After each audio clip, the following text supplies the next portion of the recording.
Good morning, Marijuana Nation.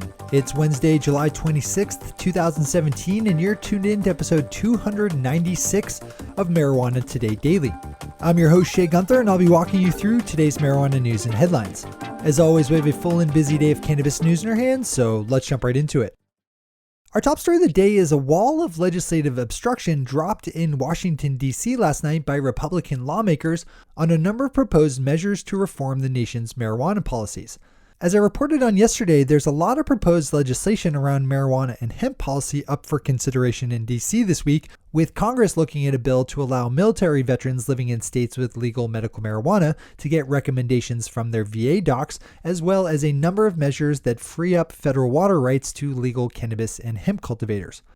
As Tom Angel is reporting over at MassRoots, Republican leaders in the House of Representatives are preventing those bills from being brought to the floor for votes by the House at large, effectively killing their chances of passage. This is a good one to click over for all the details that Tom so nicely lays out. Bruce Barcott over at Leafly has a good piece up examining the peculiar case of Attorney General Jeff Sessions and the disgruntlement that President Trump is spewing over his decision to recuse himself from the investigation into Trump's Russian connections and collusion.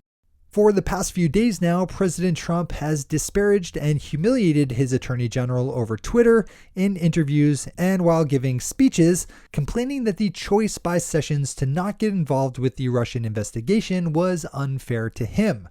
The poor snowflake. Bruce's piece over at Leafly nicely ties in the negative impacts that Sessions has had on the legal marijuana industry and tosses out some names of candidates for people who Trump could hire in his stead. While it'd be great to see Sessions not in office, I'm not sure this is the best way to do it. But with the whole constitutional crisis, it could set off and all.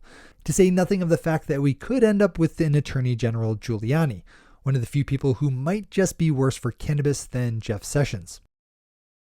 On Monday, a federal lawsuit was filed against the aforementioned Attorney General Sessions, as well as the DEA's acting administrator Charles Rosenberg, by a number of people, including Marvin Washington, a former NFL football player, over marijuana's classification as a Schedule I drug under the Controlled Substances Act. The suit claims that marijuana's designation as a Schedule I drug is so irrational that it violates the U.S. Constitution. In addition to Mr. Washington, the suit was also filed on behalf of Alexis Bortel, an 11-year-old girl using medical cannabis to treat her epilepsy, 6-year-old Jagger Coate, who lives with a condition causing high levels of constant pain, 34-year-old Jose Ballin, a U.S. Army vet who uses marijuana to treat PTSD, and the New York Cannabis Cultural Association, a nonprofit group working to help underrepresented communities engage in the legal marijuana industry.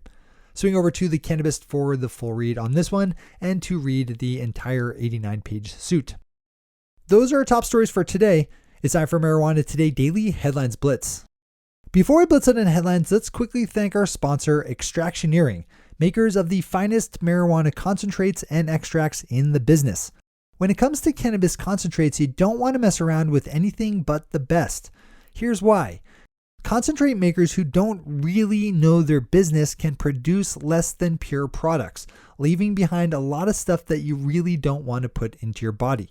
You want to get your marijuana extracts and concentrates from people who could teach a high-level college course on the subject to a bunch of overachieving chemistry majors.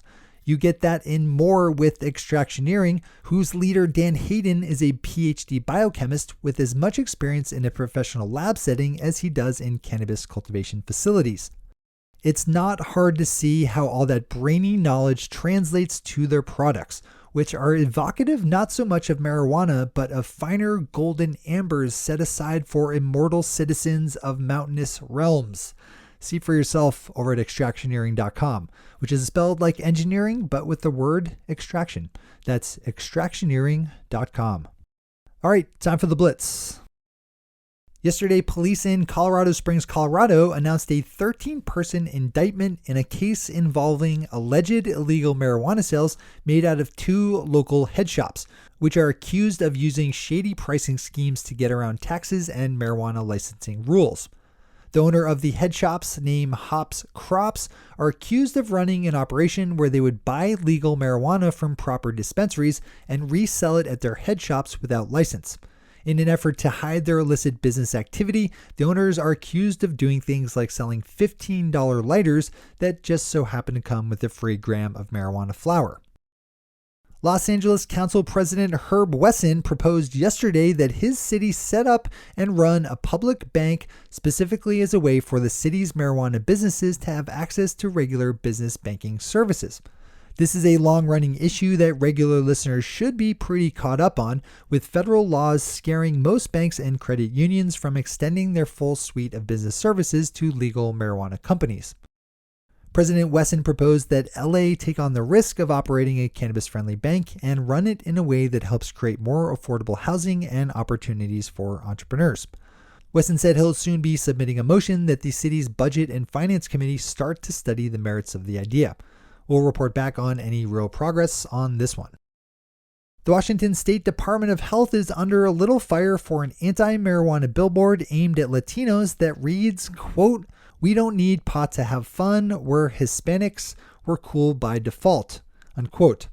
The billboards were put up in June in Yakima and were set to come down on Friday, but the online backlash against the campaign has compelled the Department of Health to move that removal up to today. A number of Canadian licensed medical marijuana providers, including some of the biggest players in the nation, are banding together to push back on proposed regulations regarding legal marijuana branding, packaging, and marketing. The group, made up of 16 providers that together control around 90% of the market, say the proposed guidelines set to go into effect next summer go too far by banning companies from advertising their products or even branding them at all. The group argues that a better model to follow would be the liquor industry, which, though it's restricted in how and where it can advertise, is still free to creatively brand their products. This is a good one to click over for the full read, as this is an issue that's likely to pop up in one form or another sometime down here in the States. The nation of Brazil is taking another step towards embracing legal medical marijuana, with the Brazilian health agency announcing that it would draft rules and regulations for how companies could grow marijuana for medical and research purposes, with an eye on finalizing them by the end of this year. Patients would be barred from growing medical cannabis at home, but patient collectives would be able to work with universities to get access to a supply of the medicine. Marijuana Business Daily has a good interview up with David Bronner, the CEO of Dr. Bronner's, the company that makes the soap bottles with all the little writing all over it. David is the grandson of the company's original founder and a big supporter of both hemp and marijuana causes. This is a good one to open up for the full read. And finally for today, NBA Commissioner Adam Silver just gave an interview with CJ McCollum, a player on the Portland Trail Blazers and host of the online show The Players Tribune, in which Silver said that the challenges of traveling with marijuana was one of the big reasons the NBA still banned its use by players, even those living in states where it's legal. Showing a fairly high level of disrespect for the ability of his players to handle the logistics of flying in and out of states where marijuana is still illegal, Silver said that allowing his players to consume cannabis could set them up for the trap of being caught in those illegal states. Those are the news and headlines for the day. I'll be back with you again tomorrow morning with another information-packed episode of Marijuana Today Daily.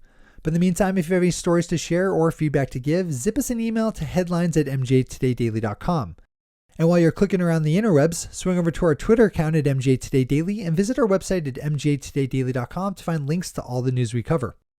Thanks to our sponsor, Extractioneering, and to all of our awesome patron listeners for the support that makes this show possible.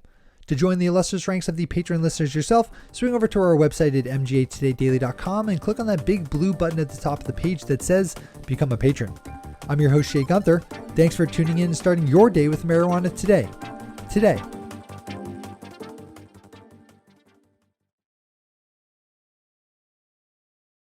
One take, Shay. One take.